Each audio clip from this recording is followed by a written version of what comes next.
Greetings to all my fans out there, and if you aren't yet a fan and you're here anyway, maybe I can convert you. I'm Doodleman149, this is my channel in case you couldn't tell, and welcome back to my latest viewer variants video. In this series, I take weapon builds offered up by the community and test them out in Core Domination, Ground War, and Warzone. I rank each build in each mode before ultimately giving it a final overall rating. If it needs it, I also give suggestions or recommendations on how to improve it. This is the chart I've come up with to best describe how I rate builds. Below a 7 isn't a failure. Sometimes those builds can be above average, you just have to wait and see. For today's suggestion, coming from a newer viewer, Enes, we actually have a dual scar suggestion. Even with overkill, I can't run two of the same weapons, so I'll have to assess these builds individually and give them separate final ratings. Luckily, I love the Scar. It's the finest Belgian rifle available. Given I get to use two builds I've never used before, I think this should be fun. For the first build suggested by Enes, we have his long-range Scar build. It starts off in the muzzle section with the monolithic suppressor for boosted damage range and sound suppression.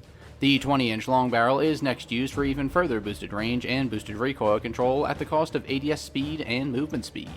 The VLK 3x optic allows for visually engaging enemies at further distances by giving up even more ADS speed. 30-round magazines increase our ammo capacity by 50% by taking away even more mobility.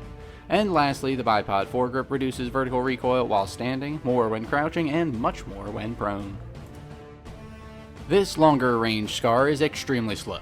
Every single attachment on this build hurts your ADS speed, making this arguably the most sluggish Scar build available. This build is also very slow in terms of movement speed. However, as payment for this very low speed, you receive one of the most accurate Scar builds available.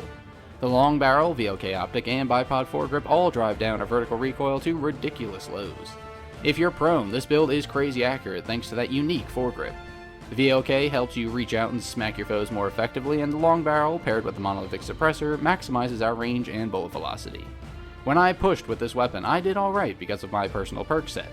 However, when I sat back and played more defensively, I felt pretty much unstoppable.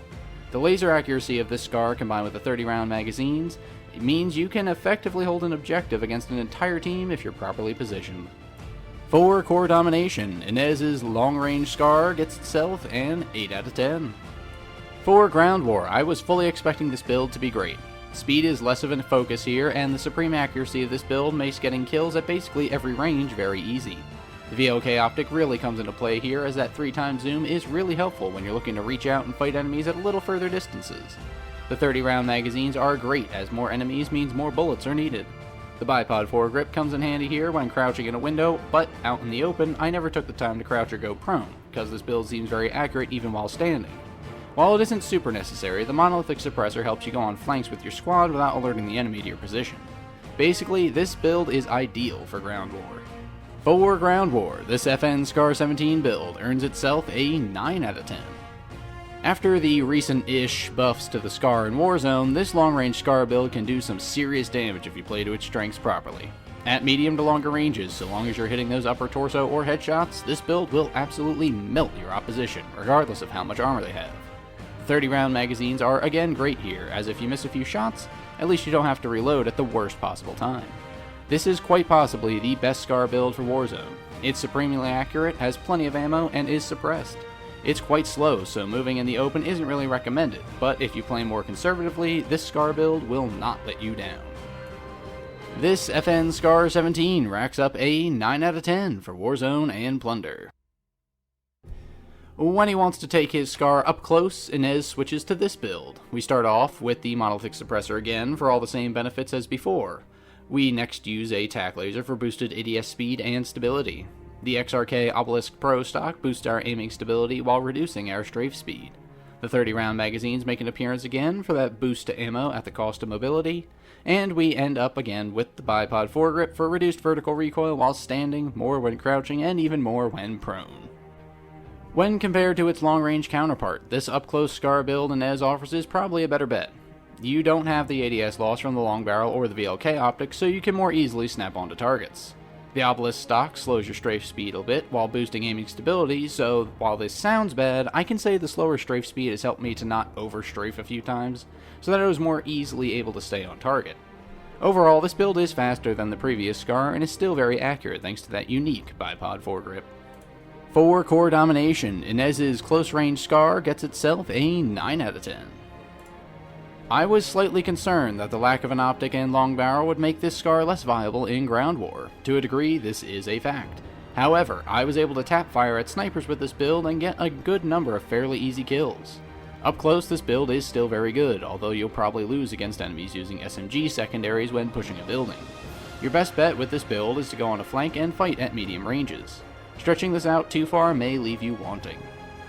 For ground war, this FN Scar 17 build earns itself a 7 out of 10. I'm not sure why, but I really expected this build to be bad in Warzone. I don't have a specific reason for it, but there are certainly times I wished I was running the longer Scar when playing Plunder. The monolithic suppressor is still a great choice, and the tac laser helps you to be snappy when you need it.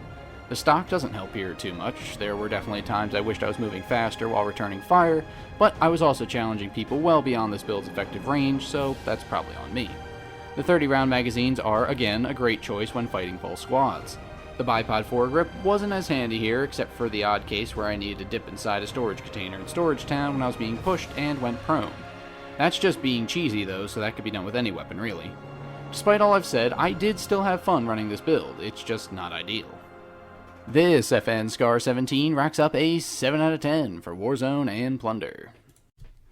I was really excited when I first received these Scar suggestions from Enes. It was at a time when my viewer variants were lacking, and the Scar was just what I wanted to test out. Unfortunately, it came very late in the list of builds to do, and over time I fell out of love with Call of Duty. However, coming back to test these builds felt great, and I'm glad the Scar feels just as good to me as it always has. The long-range build here is the better of the two builds because of its greater viability in more modes. It's certainly a slow build for core domination, so there might be some struggles there, but if you play right, this build is great in all three modes.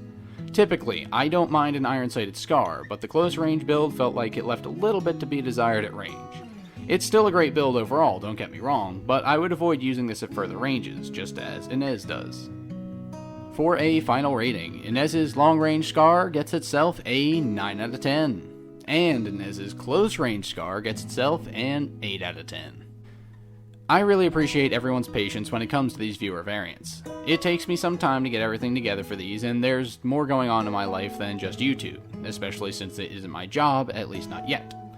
So, what did you all think of Enes's Scars? Was I right on the money with my ratings, or was I off in one way or another? Let me know in the comments down below.